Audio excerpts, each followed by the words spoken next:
পশ্চিমবঙ্গের রাজনীতিতে গত এক মাসে যা ঘটছে তা অনেক বিশ্লেষকের কাছেই ছিল অকল্পনীয়।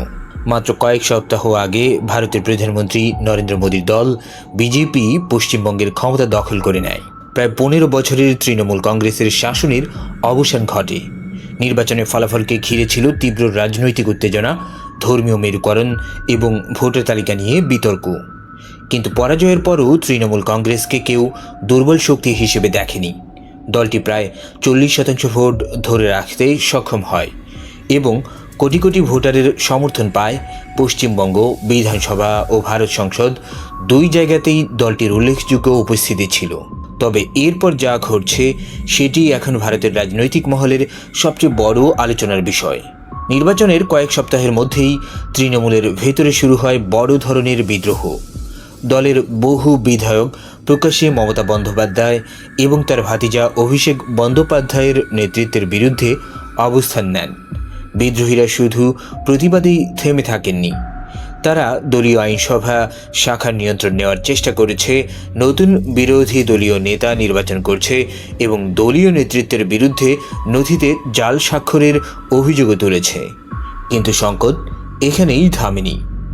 এখন খবর আসছে তৃণমূলের বেশ কয়েকজন সংসদ সদস্য দল ছাড়ার প্রস্তুতি নিচ্ছেন। যদি এই পদক্ষেপ বাস্তবে রূপ নেয় তাহলে এটি কেবল একটি রাজনৈতিক বিদ্রোহ নয়, বরং তৃণমূল কংগ্রেসের অস্তিত্বের জন্য বড় হুমকিতে পরিণত হতে পারে। রাজনৈতিক বিশ্লেষকরা বলছেন এই সংকটের পেছনে রয়েছে দলের কাঠামোগত দুর্বলতা। 2011 সালে ক্ষমতায় আসার পর তৃণমূল কংগ্রেস মূলত মমতা বন্দ্যোপাধ্যায়ের ব্যক্তিগত জনপ্রিয়তা এবং সরকারের ক্ষমতার উপর নির্ভর করে নিজেদের শক্তি গড়ে তোলে। কিন্তু দলটি কখনো শক্তিশালী আদর্শিক ভিত্তি বা দীর্ঘমেয়াদী সাংগঠনিক কাঠামো তৈরি করতে পারেনি। ফলে ক্ষমতা হারানোর সঙ্গে সঙ্গেই দলের ভেতরের বহু নেতার অবস্থান দুর্বল হয়ে পড়ে। যারা একসময় স্থানীয় পর্যায়ে প্রভাবশালী ছিলেন তারা এখন রাজনৈতিক প্রতিপক্ষ, দুর্নীতির তদন্ত এবং জনরোষের মুখোমুখি হচ্ছেন। আর সেই কারণেই অনেকে নতুন রাজনৈতিক আশ্রয় খুঁজছেন বলে মনে করছেন বিশ্লেষকরা। এই জায়গাতেই বিজেপির উত্থান গুরুত্বপূর্ণ হয়ে ওঠে।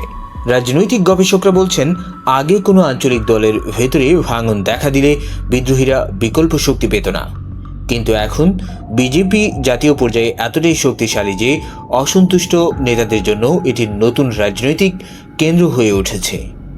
ভারতের অন্যান্য আঞ্চলিক দলেও একই ধরনের প্রবণতা দেখা গেছে। বিশেষ করে পারিবারিক নেতৃত্ব এবং উত্তরাধিকার প্রশ্নে অনেক দল অভ্যন্তরীণ সংকটে পড়েছে।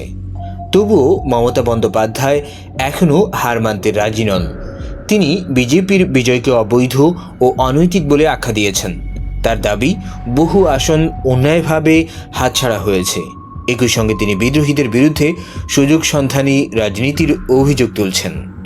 মমতা বলছেন তৃণমূল কংগ্রেস নেতাদের দল নয়, এটি কর্মীদের দল, আর সেই কর্মীদের নিয়েই দলকে নতুন করে গড়ে তোলা হবে।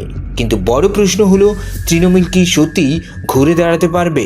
কিছু বিশ্লেষক মনে করেন বিদ্রোহী শিবির শেষ পর্যন্ত ভেঙে যেতে পারে এবং অনেক নেতা আবার মমতার কাছেই ফিরে আসতে পারেন। অন্যদিকে যদি সংসদ সদস্যদের বিদ্রোহ আরও বিস্তৃত হয় তাহলে পশ্চিমবঙ্গের রাজনীতিতে নতুন যুগের সূচনা হতে পারে। তবে একটি বিষয় নিয়ে প্রায় সবাই একমত, ভারতের রাজনীতিতে মমতা বন্দ্যোপাধ্যায় এমন এক নেতা যাকে খুব দ্রুত বাতিল করে দেওয়া যায় না।